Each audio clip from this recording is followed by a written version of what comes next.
ചേലക്കരക്കാർക്ക് നന്ദി പറഞ്ഞുകൊണ്ടുള്ള you are പ്രദീപിൻ്റെ road show പുരോഗമിക്കുകയാണ്.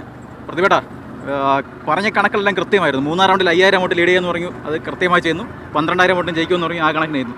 ഇത്രയും കണക്ക് എങ്ങനെ ക്ലിയർ ആവുന്നത്? അല്ല, ഞങ്ങൾ എല്ലാ വീടുകളുമായിട്ട് നല്ല ഇടതുപക്ഷ ജനാധിപത്യ മുന്നണിയുടെ പ്രവർത്തകർ വളരെ കൃത്യമായി വീടുകളൊക്കെ പോവുകയും വോട്ടർമാരെ കാണുകയും നേരിട്ട് ഈ ഗവൺമെൻറ്റുമായി നടത്തിയ അല്ലെങ്കിൽ ഗവൺമെൻറ് നടത്തിയ ഇടപെടൽ ഇതെല്ലാം അവരെ ബോധ്യപ്പെടുത്തിച്ചതിൻ്റെ ഭാഗമായി ഞങ്ങൾക്ക് കിട്ടിയ മറുപടി വെച്ച് തന്നെയാണ് ആ കണക്ക് ഞങ്ങൾ പറഞ്ഞത്.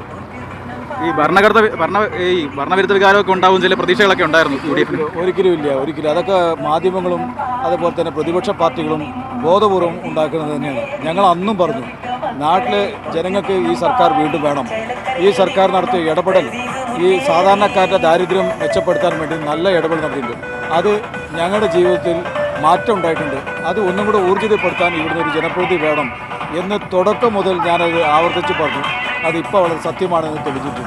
ഈ പല ആളുകൾ ചോദിക്കുന്ന സമയത്ത് അവർ പറയുന്നത് പ്രദീപേട്ടനൊരു വോട്ട് ആണ്. അപ്പോൾ ഈ സർക്കാർ തരംഗമാണോ ഇത് പ്രദീപ് തരംഗമാണോ?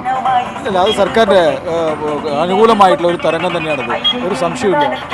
യു ആർ പ്രദീപ് എന്നൊരു വ്യക്തി ഈ ഇടതുപക്ഷത്തിൻ്റെ ഭാഗമായി നിൽക്കുന്ന ഒരു വ്യക്തിയാണ്. അതുകൊണ്ട് യു ആർ പ്രദീപ് എന്നുള്ള ഇടതുപക്ഷത്തിലുള്ള ഒരു വോട്ടാണത്.